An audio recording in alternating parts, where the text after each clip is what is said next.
You're locked in to the hottest station on the planet. Resistance is futile. The revolution has begun.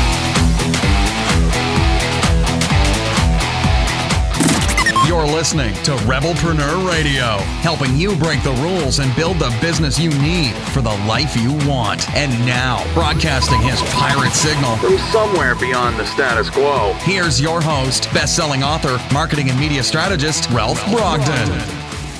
Hello and welcome to Rebelpreneur Radio. It's the show that helps you build the business you need so you can live the life you want.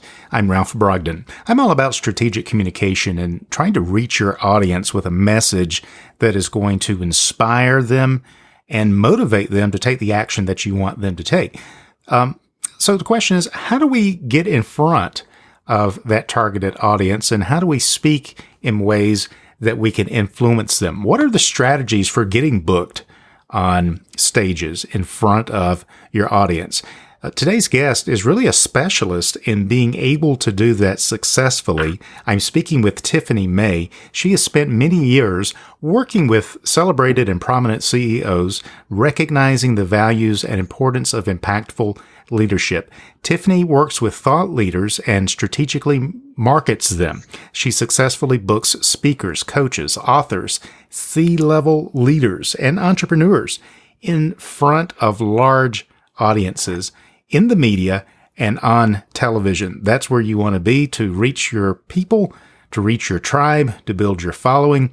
Tiffany May is the person who can help you get there. Tiffany, welcome to Rebelpreneur Radio.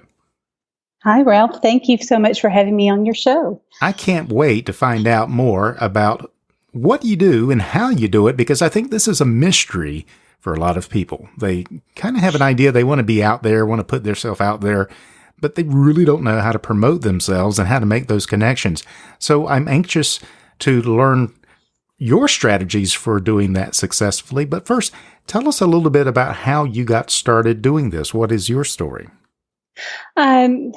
Well, I've always been a giver. I'm always there to help other people. And in the corporate world, I had worked with many CEOs who did speaking engagements until I got to one CEO who that's all she did was international and local speaking engagements, and learned a lot of the ins and outs of negotiating the contracts and taking care of the logistics and all of that, and just totally enjoyed it. So it was a natural movement for me to go in and start my own business recently to work with other speakers. Because when I was working with my last one, who happened to, one of the biggest highlights that we had is she actually got on the biggest stage, I think, especially here in North America, which was the Oscars.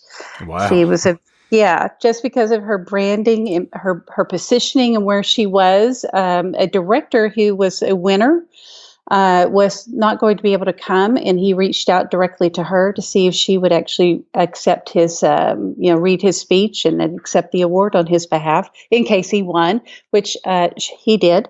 Yeah, how about that? So that was rather unique, and it's very exciting to see her on that stage, and and it's taken her further and beyond. From there, I was able to work with the likes of Richard Branson's event team. He was coming into a location here in Dallas, Texas, and so I got to work with him and his team on preparing a collaborative event. To also working with, one time I had the opportunity to interview the Grand Dame of Comedy, Miss Joan Rivers, back in the day. So wow. So you've really been around. You've really rubbed shoulders and I guess kind of working behind the scenes, like the architect of bringing people together and getting them on stage. You seem to have a natural talent for doing that. Tell us a little bit more about what exactly you do and how do you do it? How do you get these connections, and how do you get them up on stage and get them successfully booked into these different events? Well, I think one of the key components a person needs to have, which is what I have, is my genius zone is in connections and connecting one another and building those relationships. And working behind the scenes is there's a lot of there's a lot of moving parts to it. And, the first thing is making the connection. And being able to pitch properly and be able to meet whatever that event planners or what the audience is looking for. So there's just a lot of movement pieces and keeping things together. It raises an interesting question: is how do we package ourselves? Is this something that people can naturally do themselves, or what is the advantage to having someone like you to promote them and package them? Yeah, so sometimes it can take a team. For me, I'm the one who's back in the day, as working for a CEO meant that I was a project manager. So that meant that I collaborated with other parties who had their genius zones, and I pull them in.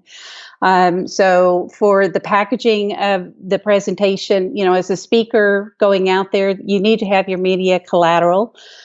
Which would be like your one sheet, your a media kit, a sizzle reel, and also probably to do even a press release if you wanted to do that as well. We did that recently for someone who was an international client of mine who was flying in to launch her book, and did a press release to let everyone know where she was, so we could get more inquiries from the media, especially journalists, to reach out and talk to her.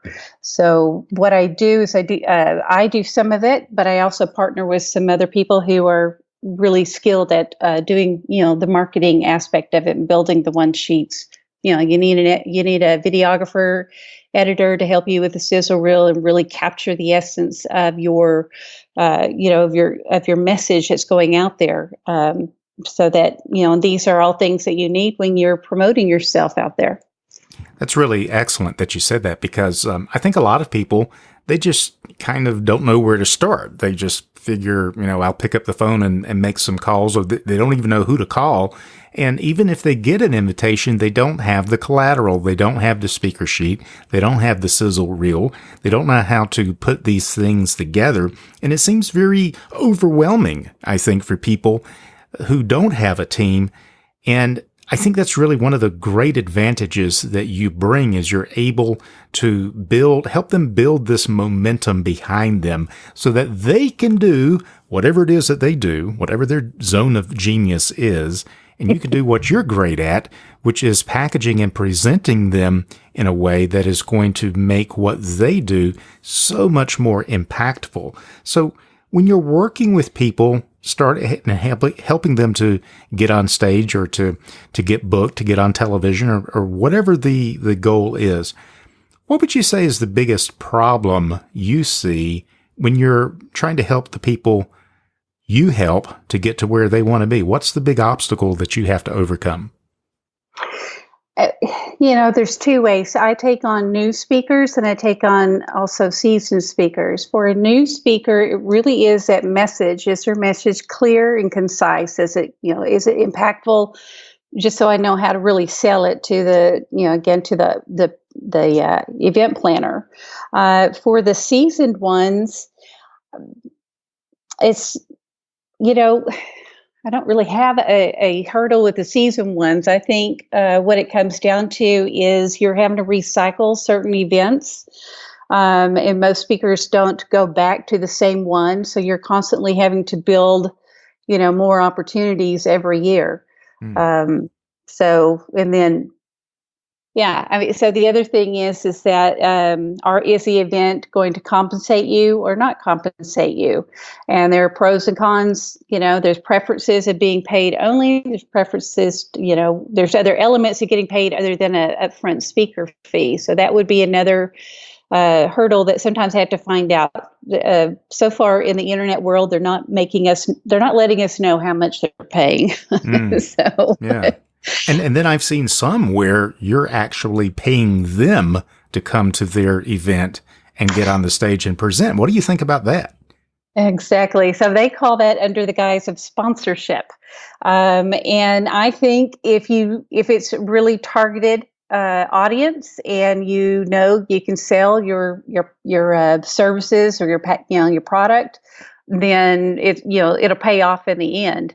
But I think that's a really hard one to get into. It's because some of them, There's one guy I met where you can either pay $2,000 for just one, or if you bought several, because he would do like 12 shows a year all over the country. And the more you bought, the less it was going to cost you. But there was no guarantee of the audience size. And again, if you're depending on what if really it depends on your targeted, is that going to be your target audience? That's what the bigger point of it is. Yeah, that could be kind of risky to pay my way to get onto 12 events, but no guarantee of the audience size. And if you can't guarantee the audience size, how can you even guarantee that it's the kind of audience that I need to be in front of, right? That's true. And keep this in mind too. This is a sponsor guy that I talked to, and he says, the ones who come back and that I know, do really well, they normally don't have to pay. I mean, it all pay at the end of the day, it all pays off to build those relationships. You take a gamble, maybe it works, maybe it doesn't. If it works, you might find yourself having a free ride for the rest of the events. So I'm a fan of relationships. Yeah. So there's lots of options out there for people who want to get in front of large audiences, for selling from the stage or from just building relationships and making connections to enlarge their circle of influence. So you help people to do that.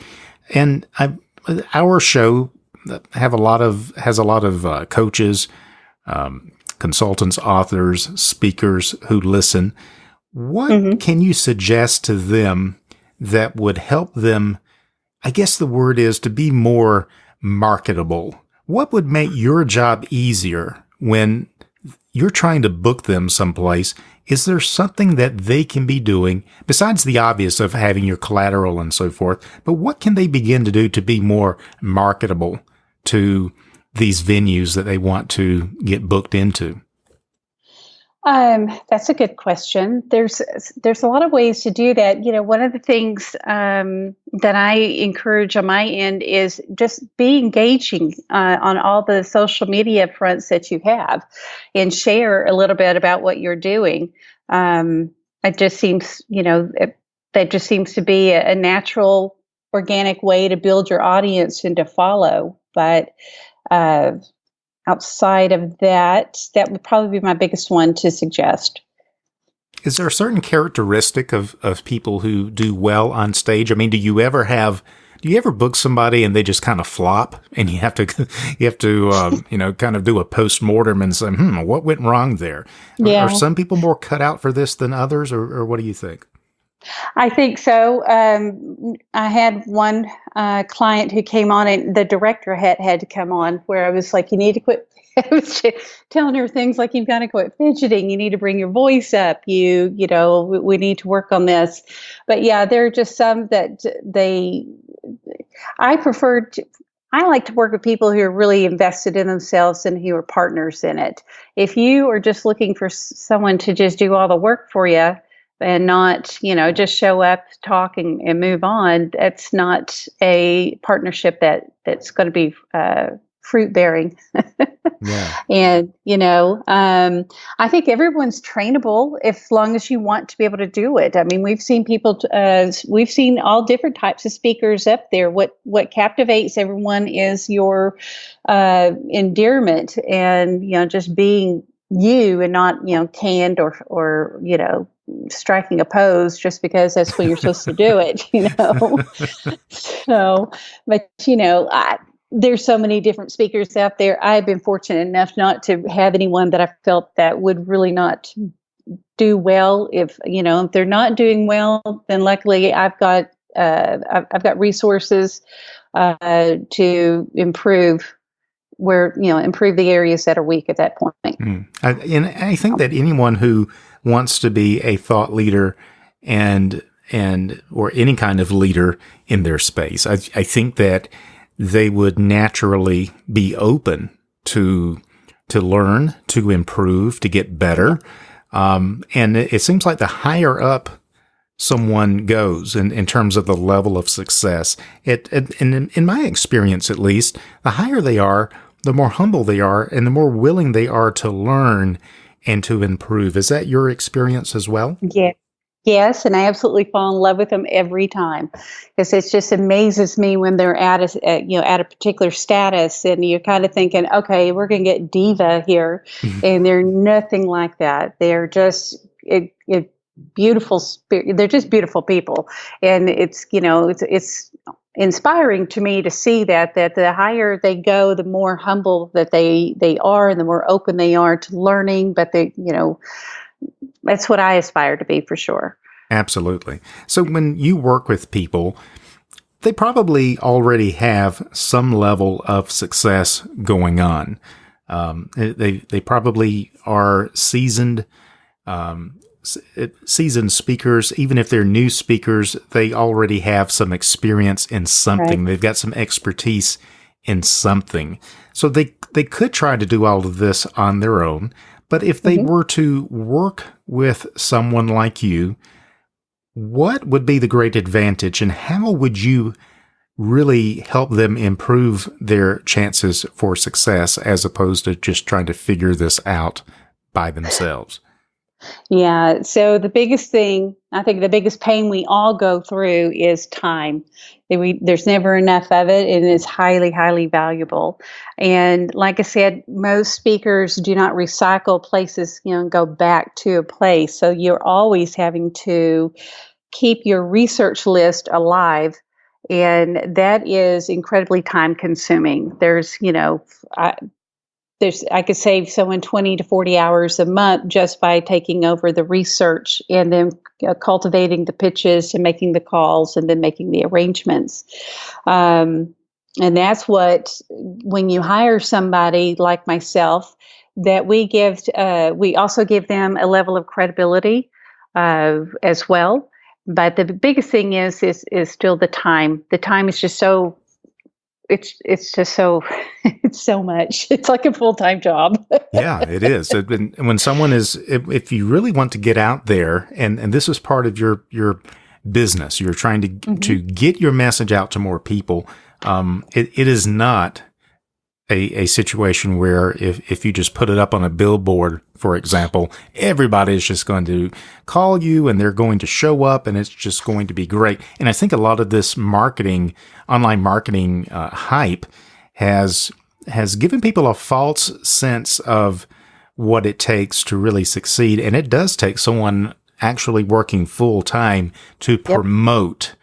Nothing that we see on television, on the radio, on podcasts, nothing happens by accident. Very little happens just by chance. Everything has to be orchestrated. It has to be planned. It has to be promoted, and somebody has to do it. If you're not going to do it for yourself, then you have to hire and you have to have a team of people who are dedicated to doing this for you. It's just not going to be a case where you're so famous that the phone just rings off the hook, even for famous people. Yeah, I mean, like I said, there's just so many moving parts to all of this. And it'd be great if everyone were coming to you. And I kind of had a taste of that, because if you are already, it seems like once you're in the circuit, it's just getting you into that circuit that people will start kind of reaching out and following up. I guess we could sum up what we're saying, that success in this industry and in any business or any industry is not by accident. It's not by chance. No, someone has to make those connections. And maybe you do get to a place once you're in that circuit. And I certainly teach people the power of referrals and testimonials and making connections and relationships. But unless you are like a true celebrity status, top 10, top 20 celebrities, you are going to have to make an investment of time and money, either to do it yourself or to have an expert like you to do it. I think this is a reality check, and it's also a gut check. Is this really what you want to do? Do you really have what it takes to put yourself out there? Are you confident enough in your message that you can put it out there and have the resilience and the fortitude Yes. keep working at it and not to give up and not to expect. Also, I think it's correct me if I'm wrong. I think it's also realistic not to expect overnight success. Yeah, that's just does not happen. And I think we all know that at the end of the day, that, it takes hard work to get where any of us are, where we are now. So yeah, that you need to have lower your expectations on getting the quick fills, getting those quick invites. They're going to take some time. When you're planning on booking, you want to get involved. Let's say you want to start your research now. Keep in mind that most event planners, producers, whatnot, plan 6 to 12 months in advance, or even a year and a half in advance. So if you're looking to speak next week, that would be dumb luck if you got one. And it probably wouldn't be a very great opportunity if you could get booked that fast, right? Yeah, because you really do need to take the time in the very beginning of really, defining who your audience is, where you want to speak. Is your message going to match the audience that you're searching for, to make sure that, everything is aligned. And then when you start looking at things, you get aligned with that, and then you start searching. And I've got, I don't know if it's okay to share this with you, but I've got a little master class that I offer for everyone to check in, because it has truly 30 minutes worth of nuggets on how to get your search started.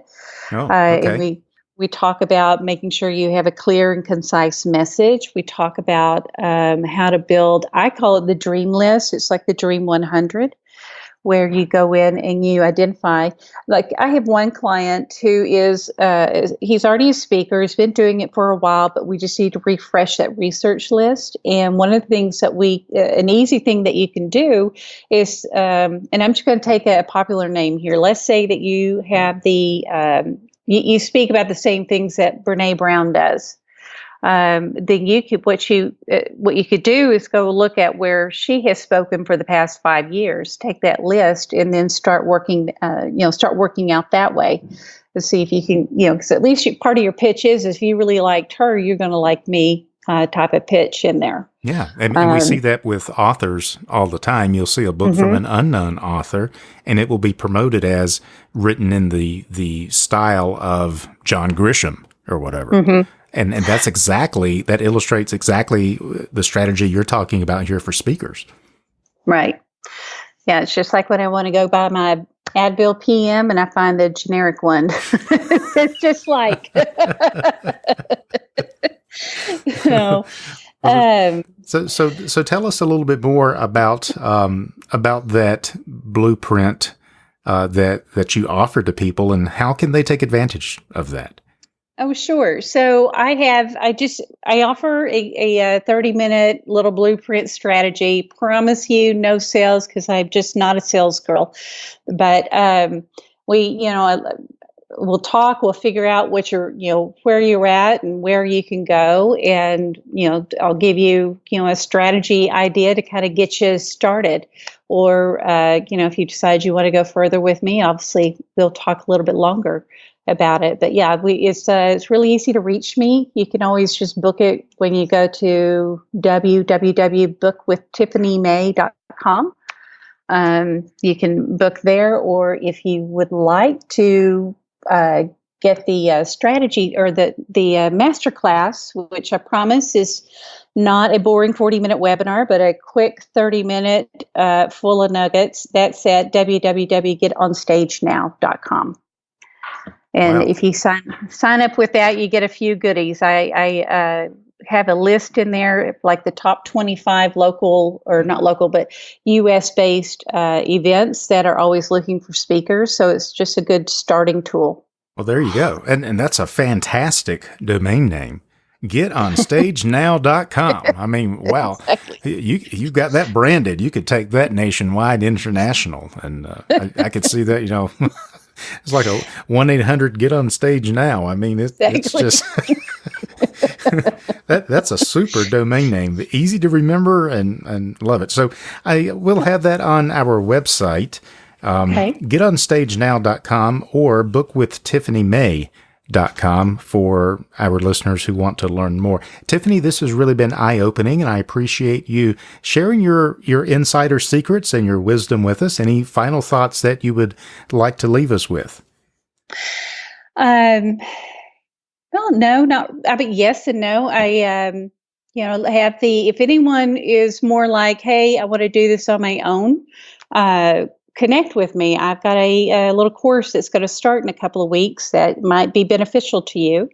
And also, I'll just leave it with this. I'm a huge Annie May fan, and she has this one quote about you got to live, live, live. Life is a banquet. Most poor suckers are out there starving to death. So don't overlook your value. Someone needs to hear your message today. I love that. What a great quote. And thank you so much, Tiffany May, for being on the show today. That actually has a ring to it. I heard that in my head before I said it. Tiffany May is an experienced person who is working with prominent CEOs, thought leaders, to create impactful leadership and to strategically market them. She books speakers, coaches, authors, C-level leaders, and entrepreneurs in front of large audiences in the media and on television. So if that is you, or if you suspect it could be you potentially, go check that out at bookwithtiffanyMay.com or getonstage.now.com. Tiffany, it's been a real pleasure to get to know you. Thanks so much for being on Rebelpreneur Radio today. I really appreciate it. Well, thank you so much. I've enjoyed this.